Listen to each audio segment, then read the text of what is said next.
வீரா channel அனைவரையும் அன்புடன் வரவேற்கிறது. வீரா சேனலில் வந்து சமையல், சாரீ குச்சு டிசைன்ஸ், கோலங்கள் இப்படி நிறைய வீடியோஸ் அப்லோட் பண்ணுறோம். உங்களுக்கு தேவையான கேட்டகரியை பார்த்து என்ஜாய் பண்ணுங்கள், யூஸ் பண்ணிக்கோங்க. அந்த வகையில் நம்ம இன்றைக்கி பார்க்க போகிறது சமையல் ரெசிபிஸ் தான். சமையல் ரெசிபிஸில் மதிய மீல்ஸுக்குரிய குழம்பு வகைகள், கூட்டு வகைகள், பொரியல் வகைகள், தொக்கு வகைகள், கிளறு சாதங்கள் நிறைய வீடியோஸ் அப்லோட் பண்ணுறோம்.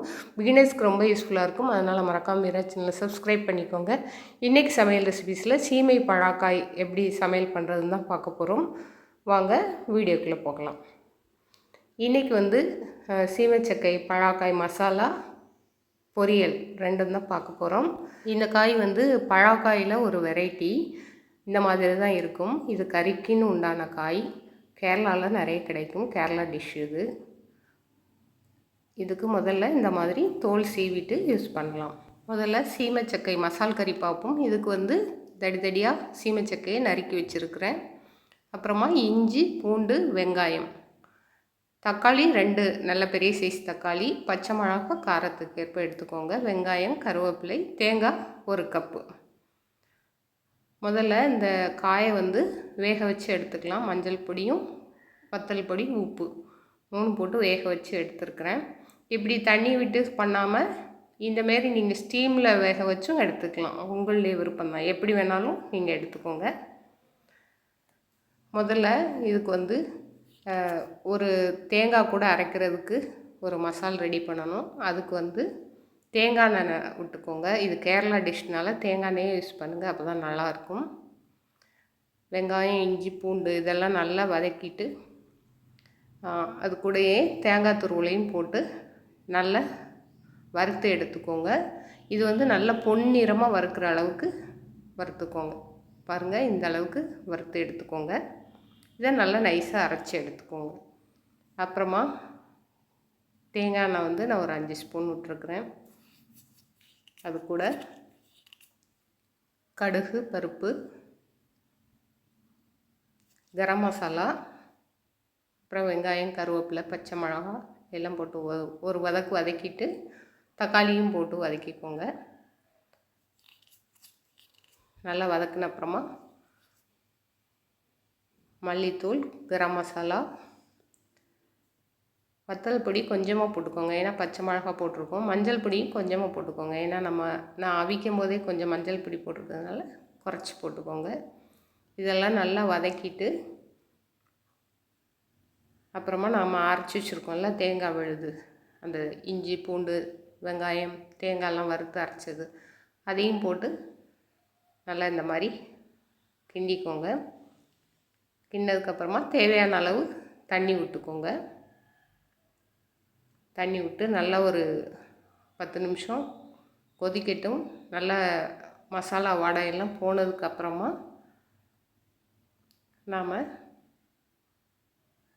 சீமைச்சக்கையை போட்டுக்கலாம்.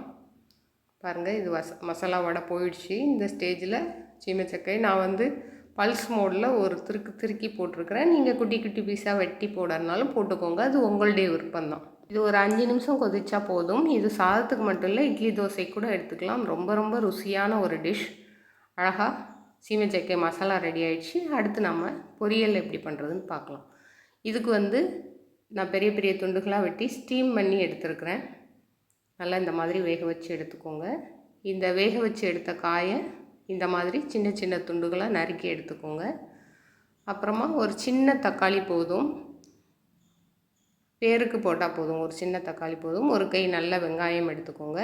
பச்சை மிளகாய் காரத்துக்கு ஏற்ப நீங்கள் எடுத்துக்கோங்க. கருவேப்பிலை, இது போக மசாலா ஐட்டமும் தேங்காய் துருவலும் எடுத்துக்கோங்க. இதுக்கு முதல்ல எண்ணெய் விட்டுக்கலாம். தேங்காய் எண்ணெயை விட்டுக்கோங்க. கடுகு, பருப்பு, கொஞ்சம் 1 ஸ்பூன் கரம் மசாலா சேர்த்துக்கோங்க. நீங்கள் எது யூஸ் பண்ணுவீங்களோ அந்த பொடி போட்டுக்கோங்க. வெங்காயம், கருவேப்பிலை, தக்காளி, பச்சை மிளகாய் எல்லாத்தையுமே போட்டுக்கோங்க. போட்டு நல்லா வதக்கிக்கோங்க.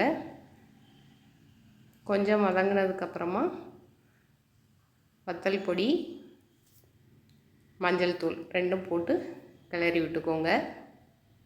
பச்சை வாசம் போனதுக்கப்புறமா நாம் தேங்காய் துருவலும் போட்டுக்கோங்க. தேங்காய் துருவல் வந்து உங்கள் விருப்பத்துக்கு ஏற்ப தான். நான் கொஞ்சம் அதிகமாக தான் போட்டிருக்கிறேன். நல்லா 1 கப்பு போட்டிருக்கிறேன். தேங்காய் போட்டதுக்கப்புறமா கொஞ்சமாக ஒரு 2 நிமிஷம் கிண்டினா போதும். வதக்கிட்டு நாம் அப்புறம் நறுக்கி வச்சுருக்கிற காயையும் போட்டு கிண்டிக்கலாம். தேவையான அளவு உப்பு போட்டுக்கோங்க.